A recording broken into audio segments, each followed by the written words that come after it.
大家好，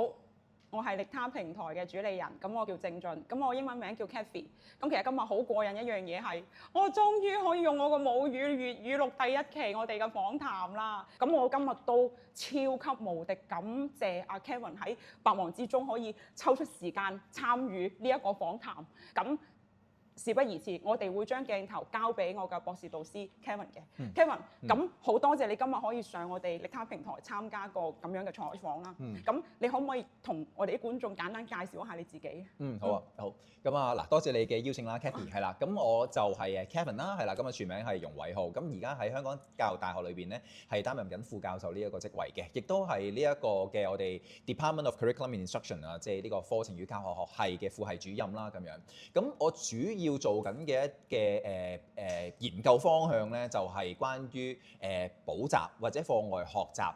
特別係關注咧英文學習呢方面嘅，係啦。咁不過咧就即係最近啦，其實就大家都係講緊 AI 啦，係咪啊？即係人工智能啦咁呢啲。咁我即係自己咧都做緊一啲關於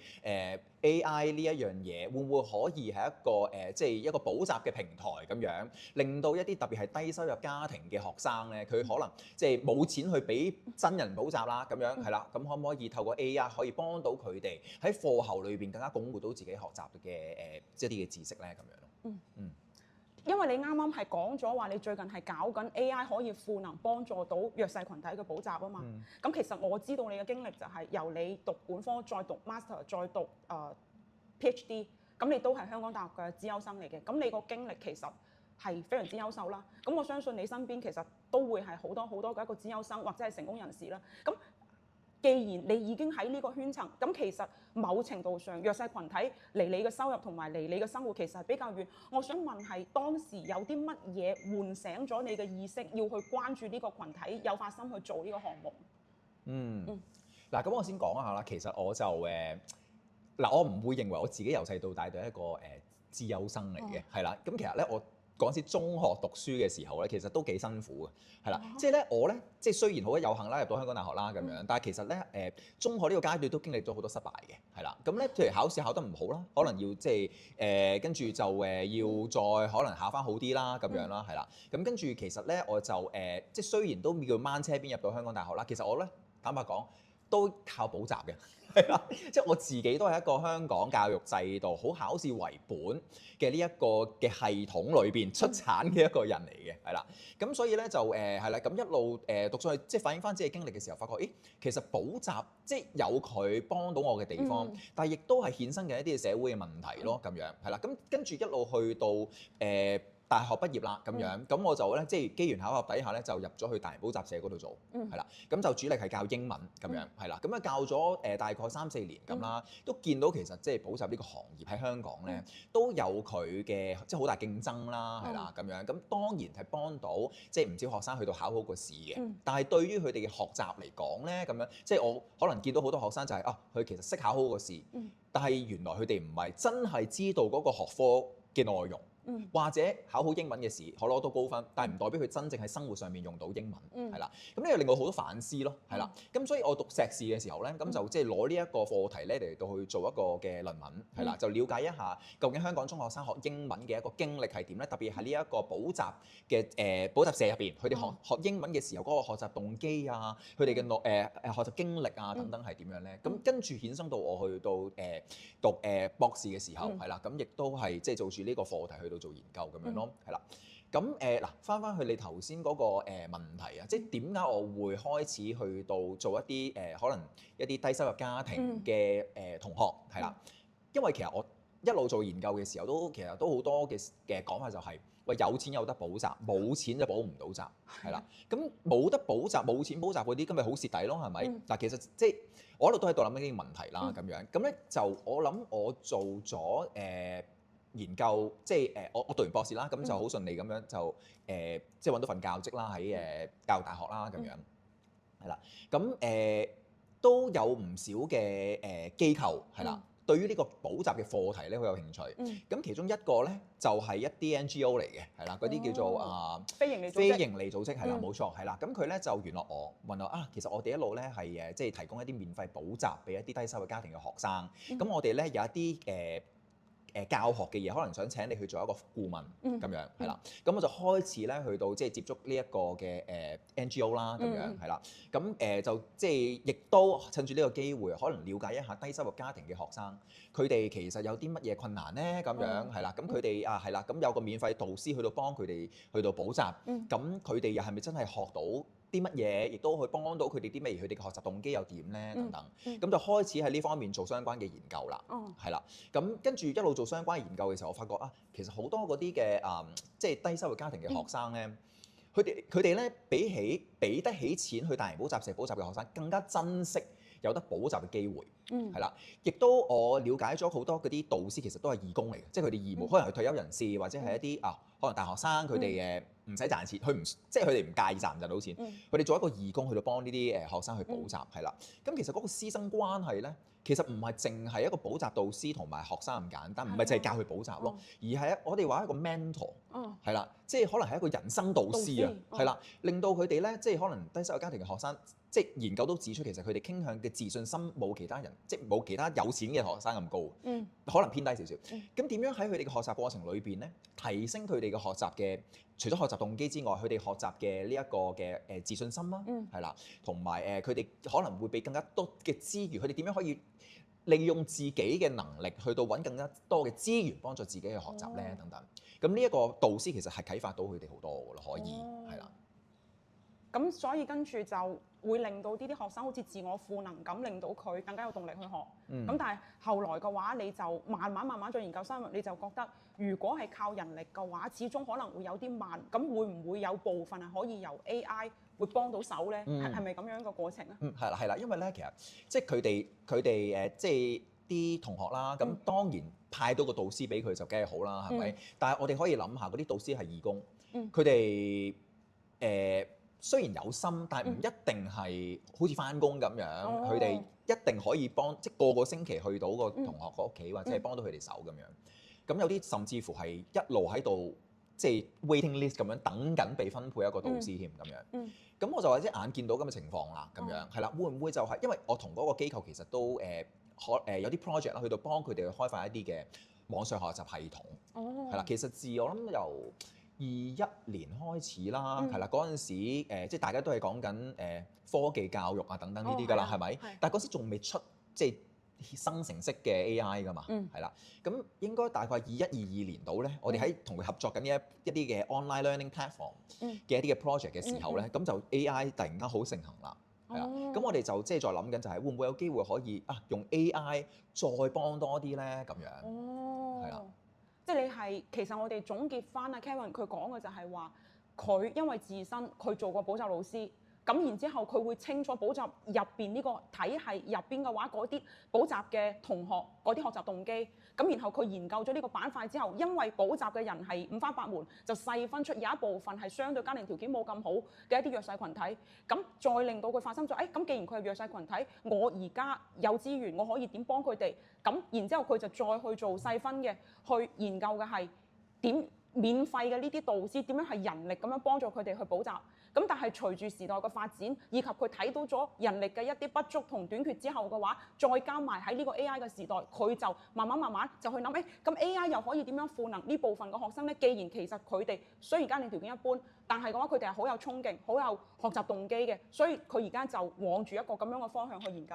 係咪？係啦，冇錯啦。咁其實因為你係有個過程㗎嘛。咁你做咁大個項目，呢個過程中會唔會話有啲咩關卡或者咩障礙、咩挑戰咧？嗱，一定有嘅，係啦。譬如咧就係即係我哋 AI 咧，其實我本身咧即係雖然我開始去到接觸 AI 啦，但係咧我係會學習點樣用啦，係咪？但係去到發展嚟講咧，其實我唔係一個即係 technician，即係我 technical 方面咧、技術科技方面咧嘅開發咧，即係始終唔係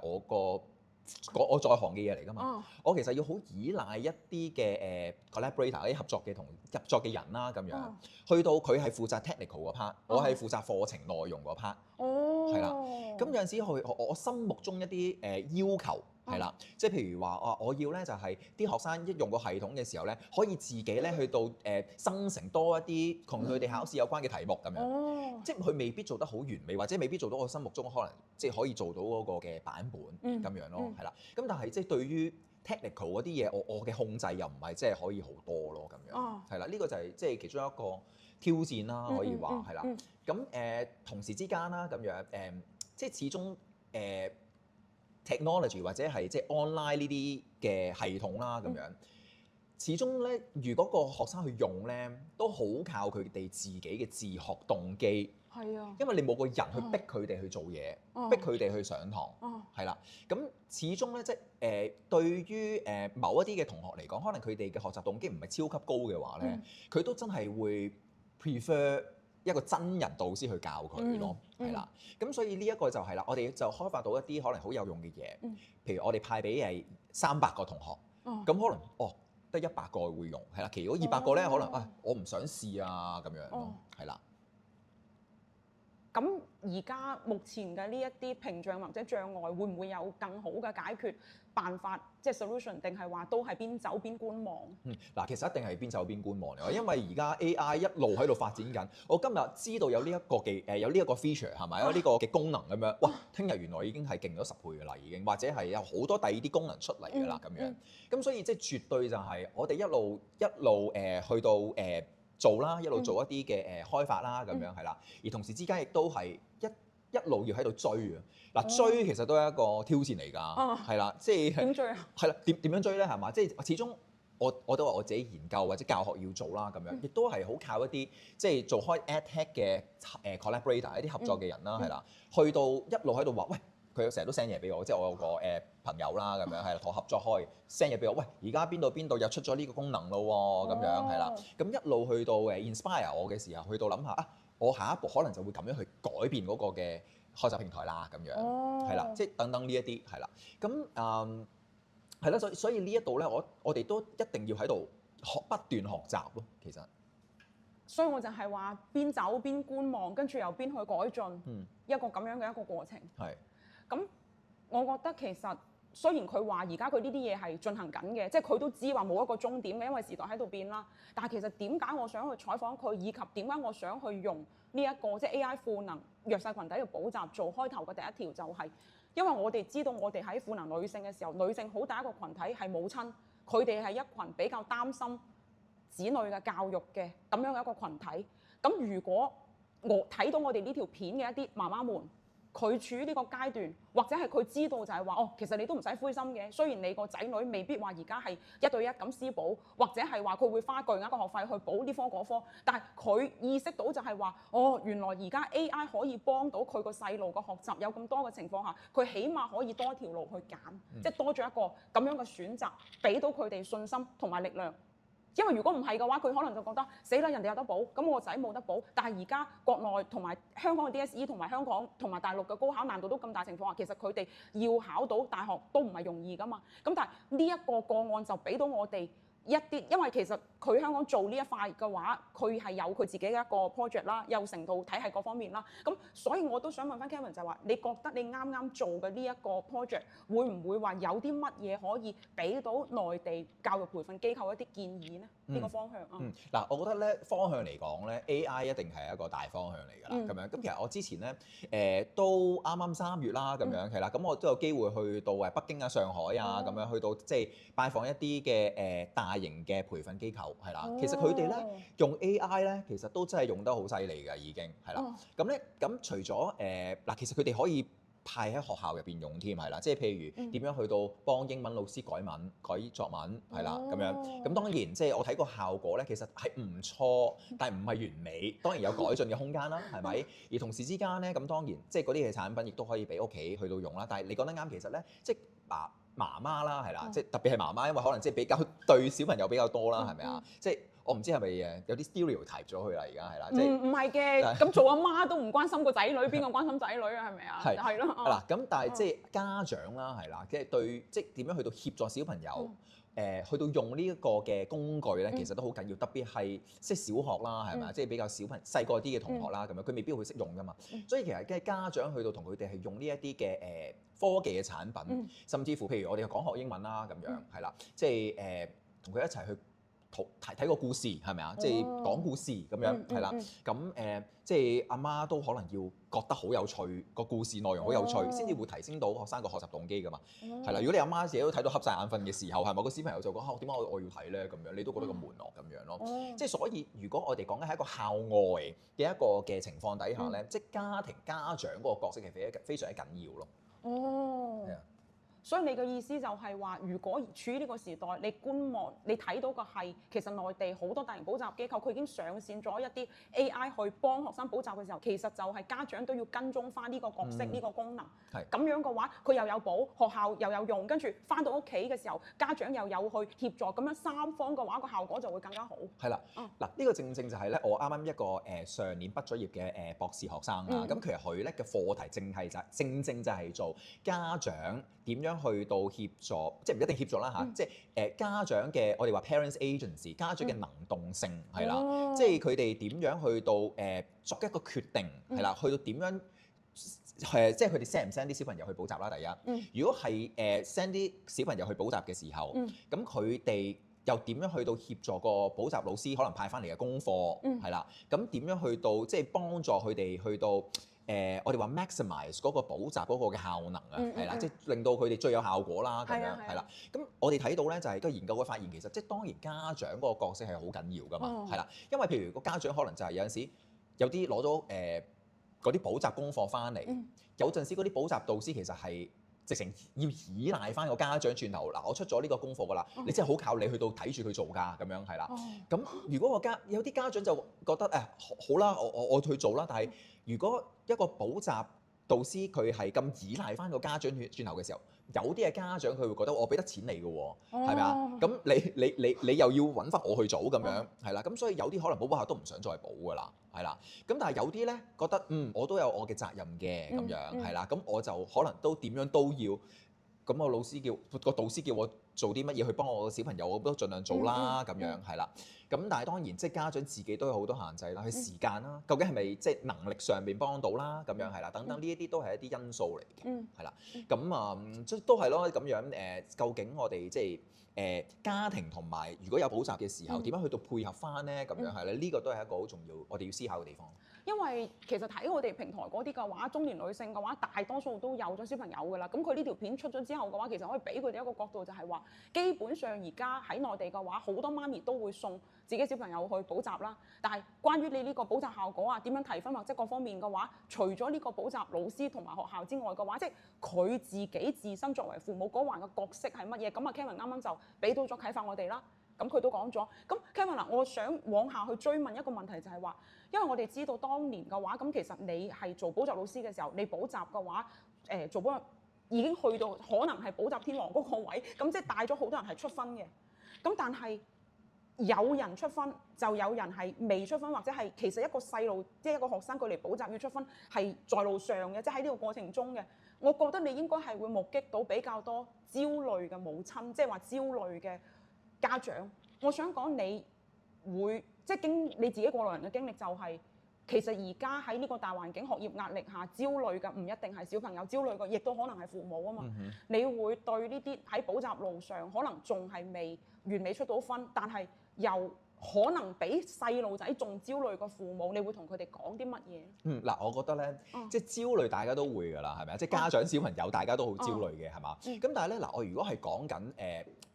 即係其實我哋一路都即係都應該知道就係邊個階段嘅學生嗱，我講學生先係比較多焦慮嘅咧嚇，其實都應該係接近公開考試嗰啲，因為佢真係要面對公開考試嘅壓力㗎啦。將來佢出嚟做嘢或者有冇得升學，其實就係好靠嗰個公開試啊嘛。所以高中生咧應該係比其他階段即係細啲嘅學生咧係比較大壓力啲嘅，係啦。咁當然即係而家我哋見到小學都話有壓力問題啊等等。我想講嘅地方係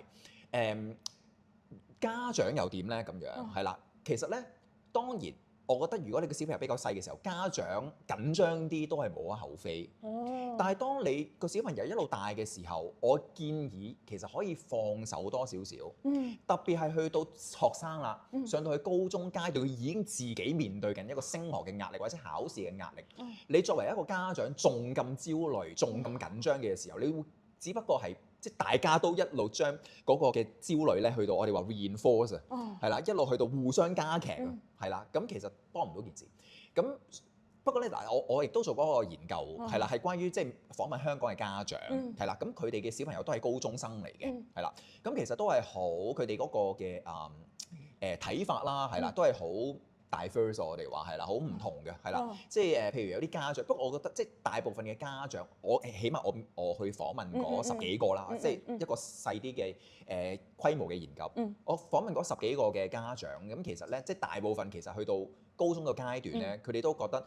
嗱，我俾咗錢補習啦，或者我俾咗個機會佢去學習啦咁樣，咁最終佢哋係咪攞到佢哋想要嘅成績咧？咁樣咁其實都係取決於佢哋自己㗎啦。我作為父母，我做咗我嘅責任㗎啦，已經咁樣係啦。咁但係當然其實有部分嘅家長咧，就係覺得可能係一個投資。喂，我俾得錢你，咁你梗係要考得好啦，係咪先？你冇嘥晒我啲錢啊咁樣。咁就會有機會令到個小朋友咧會即係好大壓力啊。係啦，咁當然壓力都係令到佢有提升動機嘅一個因素。但係呢個我哋呢一隻提升動機嘅因素其實冇咁健康嘅。係啦，咁當然你係啦，你如果作為一個即係我覺得作為家長咁你俾到小朋友睇到你個心係想佢好，係啦，但係就唔係逼佢，係啦，咁佢就會自自然然咧個學生嚇自己就會提升佢哋嘅學習動機多啲。我覺得佢呢個係一個好恩嘅一個説法啊，因為如果用我自己一個經歷為例啊嘛，咁其實我係一個讀書 OK 嘅人嚟嘅。咁譬如話我喺內地嘅時候，我本科係考211啦，即係我考華南師範大學啦。咁但係我媽係完全放養，即係嗰種放養係高考可能邊一日佢唔一定記得好清楚，或者我最記得嘅就係話去讀 master 嘅時候，因為係讀悉尼大學啊嘛，咁然之後佢就話吓，你又去讀書啊？咁然之後過咗幾年，即係 master 畢業咗3年，跟住而家讀博啦。咁我記得今年母親節嘅時候，咁我就話媽，我送份母親節禮物俾你啊。咁啊佢話食啊飯，咁佢話係咩？我話係個博士 offer 啊。佢就話你又要去讀啊？咁其實佢係唔知道，即係你明唔明？佢因為佢啱啱話，如果你係錫個細路，但係你冇嗰種強迫心。個細路知道你係錫佢，但你唔係為咗逼迫佢去完成某種目標嘅時候，反而個學生佢自己會變好啊嘛。呢樣嘢係真係真㗎，因為你感受到你阿媽佢關心你，但係佢唔係話你就係要成為一個讀書最好嘅人嘅時候，因為你咁樣嘅時候，你就會逼問你自己，咁我冇咗外部壓力，我冇咗家庭嘅嗰個壓力。咁亦即係話，你就會叩問我讀書嘅壓力係唔係我讀書嘅原動力喺邊度？其實就係我自己。咁嗰個就叫做內驅力，因為佢會挖掘你出嚟，就係話冇父母逼迫，亦都係冇外界逼迫，係我要學。但係就係呢股內生嘅呢個內驅力，佢先係會令一個學生源源不絕咁想去成長、想去進步嘅一個動機。冇錯，係。係啊，所以點解我想去採訪話，即係關於家長焦慮嘅呢一環，就係因為我哋都會見到其實而家個社會因為壓力好大，小朋友焦慮症同埋抑鬱症嘅呢個比例已經係越嚟越高㗎啦。如果冇一啲相關嘅一啲介入同埋干預嘅情況下，即係你唔好話對於學業啦嚇，其實對於家庭關係都係非常之不利嘅。咁所以我覺得我哋個發心係利他，即係利他嘛。即係去關懷他人啊嘛，咁我哋去關懷呢一個中年女性嘅家庭，令到佢哋個家庭氛圍、學習氛圍更好。咁其實我覺得係好好嘅。咁因為我真係好着緊教育嘅，即係我唔係話去逼人哋去讀書或者點，而係我覺得喺一個家庭、一個家風嘅環境下，你教育好一個小朋友，你令佢喺一個正向嘅方向下去成長。即係不單止佢受益，家庭受益，家族受益，社會受益，國家都受益，佢絕對係百利而無一害嘅。但係我係真係想去做一啲，即係除咗話補習可以幫人提分之外，一啲更加深入嘅一啲角度。但係因為而家我先係博士1年級啊嘛，我先啱啱入學，所以我都要我個博士導師，即係佢做咗咁多年研究，佢嗰個見地同嗰個高度要比我高好多，所以我都係趁呢個訪談去跟佢學習。好。